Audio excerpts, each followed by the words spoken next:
ഇസ്രായേലിലെ Ben Gurion വിമാനത്താവളത്തിൽ missile ആക്രമണം. ഹൂതികളുടെ ആക്രമണത്തിൽ 8 പേർക്ക് പരിക്കേറ്റു. 7 മടങ്ങ് ശക്തിയിൽ തിരിച്ചടിക്കുമെന്നാണ് ഇസ്രായേലിന്റെ മുന്നറിയിപ്പ്. പ്രതിരോധ മന്ത്രിയുമായി ബെഞ്ചമിൻ നെതന്യാഹു ചർച്ചകൾ ആരംഭിച്ചു കഴിഞ്ഞു. ഇസ്രായേലിനെ ആക്രമിക്കുന്നവർക്ക് കനത്ത തിരിച്ചടി നൽകുമെന്ന് പ്രതിരോധ മന്ത്രിയും വ്യക്തമാക്കിയിട്ടുണ്ട്.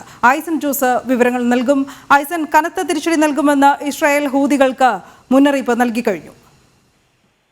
തീർച്ചയായും ശക്തമായ തിരിച്ചടി ഹൂതികളുടെ ആക്രമണത്തിന് നേരെ ഉണ്ടാകുമെന്ന കൃത്യമായ നിലപാട് തന്നെയാണ് ഇപ്പോൾ ഇസ്രായേൽ കാട്സും അതുപോലെ തന്നെ അതായത് ഇസ്രായേലിന്റെ പ്രതിരോധ മന്ത്രി അറിയിച്ചിരിക്കുന്നത്. പ്രതിരോധ മന്ത്രിയുടെ വാക്കുകൾ അല്പസമയം മുമ്പാണ് ഇതിലെ ആക്രമണം നടന്ന അല്പസമയത്തിനകമാണ് പ്രതിരോധ മന്ത്രിയുടെ പ്രതികരണം ഉണ്ടായത്. തുടർന്ന് ബെഞ്ചമിൻ നെതന്യാഹു ഇപ്പോൾ അടിയന്തര യോഗം പ്രതിരോധ ഉദ്യോഗസ്ഥരുമായി ചേർന്നിരുന്നു. ഇനി അല്പസമയത്തിനുള്ളിൽ ഏതാണ്ട് 2-3 മണിക്കൂറിനുള്ളിൽ സുരക്ഷാ ക്യാബിനറ്റ് യോഗം കൂടി ചേർന്നതിന് ശേഷം കൃത്യമായ നടപടികൾ എന്തായിരിക്കുമെന്ന് അറിയാൻ സാധിക്കുമെന്നാണ് പ്രതീക്ഷിക്കുന്നത്. എന്ത് തന്നെയായാലും അതിശക്തമായ ഒരു ആക്രമണം അല്ലെങ്കിൽ ഒരു തിരിച്ചടി ഹൂതികളുടെ ശക്തി കേന്ദ്രങ്ങളിൽ ഉണ്ടാകാൻ, യമനിൽ ഉണ്ടാകാനുള്ള സാധ്യത ഒട്ടും തള്ളിക്കളയാനാവില്ല. മാത്രമല്ല ഇസ്രായേലിലെ തന്നെ ചില പ്രദേശങ്ങളിലെ ഹൂതി വിമതരുടെ നേരത്തെ ഉണ്ടായിരുന്ന ചില സ്വത്തുക്കളെല്ലാം തന്നെ, അതായത് പിടിച്ചെടുക്കപ്പെട്ട ചില സംവിധാനങ്ങളെല്ലാം ഉണ്ട്, മിലിറ്ററി സംവിധാനങ്ങളുണ്ട്. അത്തരം സംവിധാനങ്ങളെല്ലാം തന്നെ തകർക്കാനുള്ള ഒരു നീക്കം കൂടി നടക്കുമെന്ന ഒരു സൂചനയും ഇപ്പോൾ ലഭ്യമാകുന്നുണ്ട്. എന്നാൽ ഇത് സംബന്ധിച്ച് കുറെ വിശദീകരണങ്ങൾ ഇനിയും വരേണ്ടത്. ഇത് തന്നെയായാലും ശക്തമായ തിരിച്ചടി ഉണ്ടാകും. 8 പേരാണ് ഇപ്പോൾ ഗുരുതരമായി പരിക്കേറ്റിരിക്കുന്നത് അല്ലെങ്കിൽ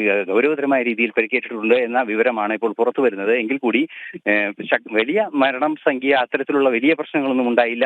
മിസൈൽ എത്തുന്നത് ഏതാണ്ട് കൃത്യമായി നിരീക്ഷിക്കാൻ സാധിക്കുകയും ചെയ്തുകൊണ്ട് അപകടങ്ങൾ കുറയ്ക്കാൻ സാധിച്ചു. എങ്കിൽ കൂടി ഇത്തരം ഒരു ആക്രമണം ഇസ്രായേൽ അതിർത്തിയിലേക്ക്, അതും ടെലവീവിലെ പ്രധാനപ്പെട്ട ഒരു വിമാനത്താവളത്തിലേക്ക് ഇത്തരം ഒരു ആക്രമണം നടത്തിയതിനെ ശക്തമായ തിരിച്ചടി നൽകുമെന്ന ഉറച്ച നിലപാടിൽ തന്നെയാണ് ഇസ്രായേൽ. ശരി.